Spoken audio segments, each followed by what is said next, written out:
Pernah lihat nggak? Mungkin di TV dan di koran beberapa satpam diperiksa kepolisian sebagai pengawas kita, diperiksa, nggak punya KTA, pakaiannya dilepas, diganti batik tuh. Nggak boleh. Nah, makanya yang harus dilakukan adalah kita harus melakukan namanya risk assessment. Kita harus assess kebutuhannya. Nah, kaitan total kebutuhan tadi itu harus nyambung dengan kegiatan operasinya. Rencana kerja tahunan tadi gitu ya. Ada dalam keadaan tertentu mungkin kebutuhan manpower-nya rendah. Terus lagi peningkatan produksi butuh penambahan. Itu fluktuatif gitu ya. Jadi tidak ada angka pasti. Nah, yang pasti begitu kita menyesuaikan dengan rencana kerjanya, maka security muncul dengan total number-nya, maka angkanya tersebut, total number yang dibutuhkan harus mampu dijustifikasi kenapa kebutuhan seperti itu. Maka ada kendala di sini. Kendala apa? Biasanya perusahaan-perusahaan itu mau tender, perusahaannya nentuin sendiri nih total angkanya. Kebutuhan tenaganya. Pertanyaannya, Anda ahli keamanan? Bukan. Anda ahli kehutanan. Harusnya diskusi lah dengan ahli keamanan untuk menentukan total angka. Sehingga justifikasi angkanya jelas gitu ya. Karena tadi kan kamu bilang, hutan luas. Kalian tadi ngomongin luas. Nggak ada pagar dan segala macam. Mau 1.000 orang, mau 10.000. Kalau ngamanin nggak punya konsep, nggak cukup. Juga. Nah, terkait si pengamanan itu ya Pak, kalau misalkan security sendiri itu ada, misalnya ada security yang khusus apakah gitu ya sih Pak? Bagian-bagiannya? Iya. Oke, pastinya ada petugas security yang mengamankan namanya access control. Security yang jagain pos tuh. Pos pintu masuk, pos keluar masuk barang gitu ya. Terus pos penjagaan kayak tadi jalanan tuh, pintu masuk tutup. Nah, itu namanya kalau di konsepnya sesuai dengan Kada Pratama namanya Turjawali. Pengaturan, penjagaan, pengawasan dan patroli. Ini basic standar yang dilakukan oleh petugas keamanan. Lalu ada yang lain nggak? Ada. Ada namanya SDT. Apa tuh? SDT Surveillance Detection Team. Ini tim intelijen dan investigasi serta interogasi. Buat apa? Kok kayak polisi? Oh iya, karena masalah kita kurang lebih kayak begitu. Oke, misalnya gini, kita kan berada dengan masyarakat, gitu ya. Kita harus punya SDT yang mampu mendengar, yang mampu melihat. Kalau akan ada dalam tanda kutip gerakan-gerakan dari masyarakat atau apapun itu tentang ketidakpuasan. Nah, biasanya kan ketidakpuasan sulit nih kita mengkomunikasikannya. Tiba-tiba supaya suaranya terdengar, ya demo satu-satunya cara. Nah, dengan adanya surveillance detection team ini, selain mengantisipasi informasi itu, maka begitu kita dengar, maka kita segera laporkan. Ini ada gerakan begini-begini, ada informasi gini-gini, sehingga perusahaan cepat mengantisipasi, sehingga yang tadinya mau demo nggak jadi demo. Sudah teratasi. Sudah tahu, sudah teratasi masalahnya apa. Nah, itu surveillance detection team. Terus ada namanya juga emergency response. Emergency response ini tim tanggap darurat. Kan kalian sering dengar nih, sering terjadi kebakaran hutan. Nah, tim respon ini selain dia merespon yang sifatnya kriminal, juga mereka jadi tim pemadam kebakaran. Bisa ya biar Pak? nggak nyebar, karena kan kebakaran hutan itu cepet ya. Sangat cepet, kan banyak hutan-hutan ini kan lahan gambut. Kena panas sedikit, panas cukup tinggi, kebakar. Nah, tim respon ini biasanya juga dia difungsikan sebagai tim patroli.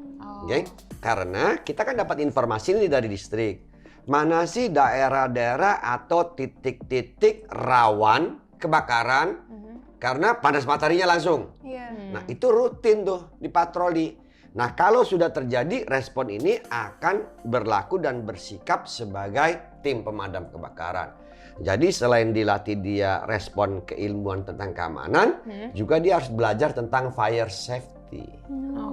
Makanya saya bilang satpam Ya, kalau masih ada orang yang bayarnya UMP, UMK, saya ketawa gitu loh. Skillnya satpam ini udah skill. Iya. Oke? Enggak hanya lulus SMA, terus bisa kerja jadi satpam. Enggak, 232 jam. Masuk ke hutanan, belajar lagi skill kompetensis forestry security. Nah, tapi kan kenyataannya di lapangan mereka masih dibayar UMP, UMK. Padahal kebayang nggak? Tadi kerjaan tadi, illegal logging, Iya. turun sampai titik terendah. Demo, boleh dibilang turun sampai titik terendah bahkan nggak ada. Berarti kegiatan operasional produksi berjalan nggak? Berjalan. Berjalan. Menghasilkan uang nggak buat perusahaan? Menghasilkan. Menghasilkan. Hasilnya emang 1 juta, 2 juta. Tidak. Kan bisa puluhan miliar bahkan ratusan Tidak. miliar. Iya. Emang bayar satpamnya berapa? Nah itu dia konyolnya. Kadang-kadang bayar satpamnya maunya UMP, UMK. Tapi minta kualitas gitu ya. Dan saya tidak melihat juga waktu kemarin-kemarin kita bahas. Kesalahan sepenuhnya klien. Enggak. Kenapa? Karena masih banyak badan usaha jasa pengamanan yang memang ngejualnya UMP, UMK bahkan di bawah itu. Nah klien nggak ada salahnya dia. Ya kalau ada yang murah kenapa gue bayar yang mahal? Namun kalau klien yang sudah jeli, oke, maka kliennya nggak mau itu jadi potensi. Kenapa? Begitu katakanlah dia beli murah, terus tiba-tiba anak-anak ini mulai melek, gitu ya. Maksudnya tahu haknya dia seperti apa sesuai ketentuan. Ini jadi potensi loh. Iya. Saya selalu bilang di beberapa kesempatan, do not prepare your own time bomb. Jangan siapkan bom waktu Anda. Kenapa? Ini ngomong-ngomong, mulai pintar, mulai ngerti.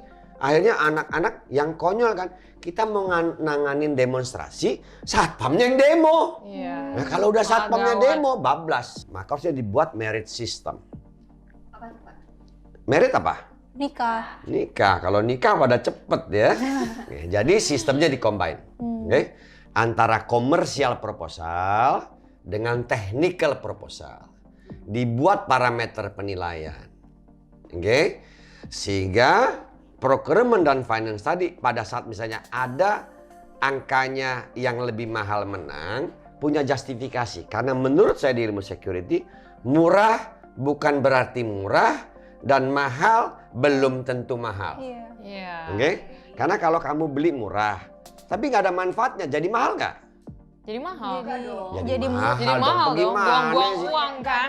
Nggak ada Nggak ada manfaatnya. Kamu beli murah, tapi nggak kepake. Jadi Jadi mahal nggak? mahal. Jadi biaya nggak? Jadi biaya.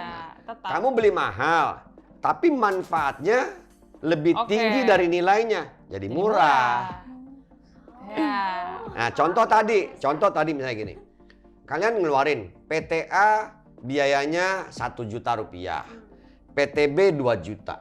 Kalau di atas kertas, maka 1 juta akan menang. Lebih murah. Tapi pertanyaannya 1 juta lu dapat apa? Betul. 2 juta lu dapat apa? Betul. Oke? 1 juta kamu cuma dapat security ya. Di kehutanan cuma dapat yang katakan cuman gak ada pratama, nggak tahu tentang hutan. Cuman Iya. ngerti jagain pos. Yang 2 juta diajarin tentang undang-undang kehutanan, tentang permasalahan di kehutanan. Supaya apa? Security jadi melek. Melek apa? Dia tahu apa yang sedang terjadi di depannya karena otaknya ini udah diisi dengan keilmuan. Iya. Maka 1 juta in practically dengan kondisi tadi itu menjadi mahal. Tapi 2 juta Jadi itu murah. kalimatnya mungkin bukan murah ya. Efisien dan efektif. Berdaya Worth it guna. ya, worth it ya. Worth it. Ya. Oke, kenapa? Kamu 1 juta murah. Sekarang, tapi begitu ada demo, ada apa, produksi terganggu, berapa nilai kerugian perusahaan? Lebih dari itu. Lebih dari apa yang kamu bayarkan. Nah, balik. Aku dulu kali ya. Meli dulu, Meli. Aku Kasih. penasaran banget soalnya, Pak. Eh, Biasanya kan kalau di gedung-gedung itu kita ada kayak CCTV kayak gitu-gitu. Nah, cara security buat ngejaga hutannya itu kayak gimana, masa ditaruh CCTV? Oke, yang pasti nggak bisa dipasang CCTV. Iya. Untuk areal hutan. Iya, area Tapi hutan. untuk areal distriknya bisa. Oke. Kenapa? Ya mau tarik kabel berapa banyak. Oh, kan nggak kabel, sekarang wifi. Ya di Jakarta ini aja wifi kita masih susah. Iya. Gitu ya. Sementara kan kalau ngirimin pixel dengan gambar bergerak itu butuh butuh wifi yang cukup kuat gitu ya. Ya. Nah, sehingga CCTV tidak bisa dimanfaatkan. Nah, berarti apa yang perlu kita lakukan? Patroli. Oke. Cara patrolinya gimana? Kan luas banget tuh Ya, pembagiannya. Ya, oke. Cara patroli macam-macam. Oke. Ada patroli jalan kaki karena tidak bisa ditempuh dengan kendaraan. Oke. Ada patroli mempergunakan kalau di hutan jangan bilang, oh sepeda Pak, nggak bisa. Nih, pakai ATV. Oh, seru Tahu dong. ATV kan? Seru. Oke. Atau pakai motor trail. Atau pakai mobil 4x4. Mau tahu nggak bagaimana cara yang efektif dan efisien melakukan patroli hutan? Mau Gimana? dong, gimana tuh Pak? Oke, tadi udah ada contoh-contohnya patroli kan? Oke. Pertama adalah kita harus pemetaan wilayah kita harus tahu jelas dulu area kerja kita.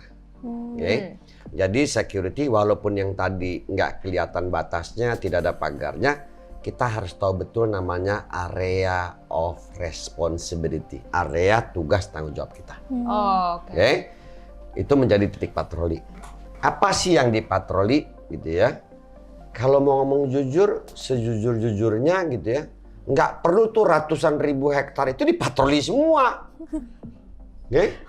Itu udah capek juga lah, kasihan. Makan Ya. waktu gak sih? Bukan hanya itu, kebayang nggak kalau semuanya harus dipatroli berapa banyak kendaraan tadi saya bilang? Sama personilnya juga ya.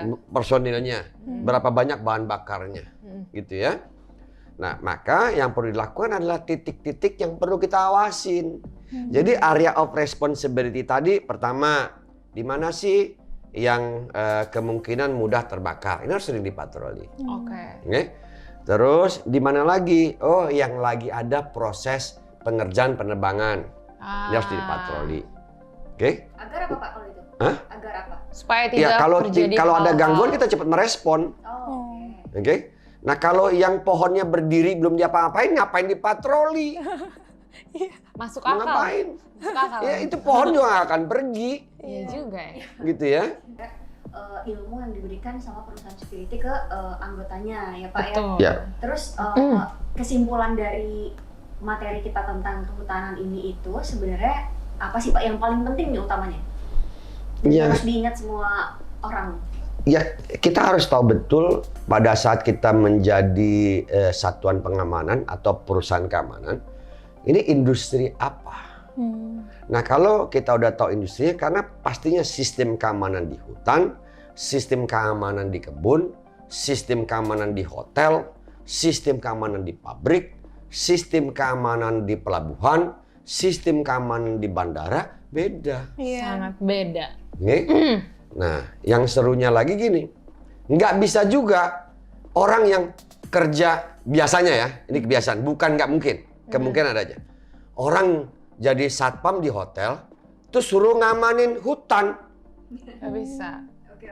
Biasanya sulit survive dia. Kan trainingnya aja udah beda, Pak. Betul, selain trainingnya beda gini loh. Orang hotel, satpam hotel kan ramah, lembut-lembut, Ciamik rapi rapi. gitu ya kan. Terus taruh ke hutan. Wah, susah tuh survive-nya. Nah, sama sebaliknya, orang yang di hutan yang biasanya kepanasan, kehujanan, keras, tough, ngadapin demo dan segala macam, taruh di hotel, nggak cocok tuh dengan karakter dirinya dia. Iya, Gitu ya? benar-benar. Bukan berarti tidak bisa. Bisa, tapi nggak banyak orang yang multitasking. Ya, biasanya kalau dia sudah berkarir di hutan, hutan aja. Biasanya dia kalau udah berkarir di oil and gas, dunia oil and gas saja. Sudah di perkantoran, udah di hotel, udah di situ saja.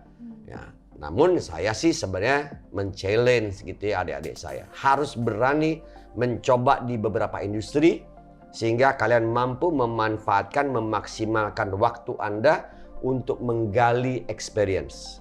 Oke? Menggali keilmuan. Kenapa? Karena satu-satunya di dunia ini yang nggak bisa kalian dapat tanpa kalian lalui adalah pengalaman. Betul.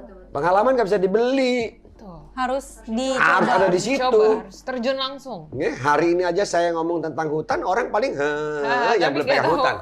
Oke? Padahal itu penting untuk siapa tahu nanti terjadi ya Pak. Betul, tapi walaupun dia udah dengar, belum tentu juga begitu dia berada di hutan dia siap. Betul. Betul. Itu dibutuhkan mental. Sebelum saya tutup, Oke. sebelum kita tutup. Quotes bukan Pak? Bukan coach. Saya bicara tentang teknologi sekarang. Tadi kan CCTV nggak bisa dipakai. Iya. Iya. Gitu ya. Sekarang teknologi di kehutanan kita pakai drone. Tapi biasanya kalau drone tuh ada yang nyambung wifi juga ada yang enggak ya pemirsa. Jadi mungkin beberapa perusahaan kalau udah mumpuni mereka pakai yang wifi sih Pak harusnya. Iya. Dan itu kan kalau misalnya memang kita mau gini, dengan mempergunakan drone itu akan menekan operational cost. Iya betul. Betul. Memang di awal itu ada beban biaya tinggi di awal karena harus membangun infrastruktur. Oke? Iya. Nah, dengan drone tadi itu akan lebih cepat. Oke?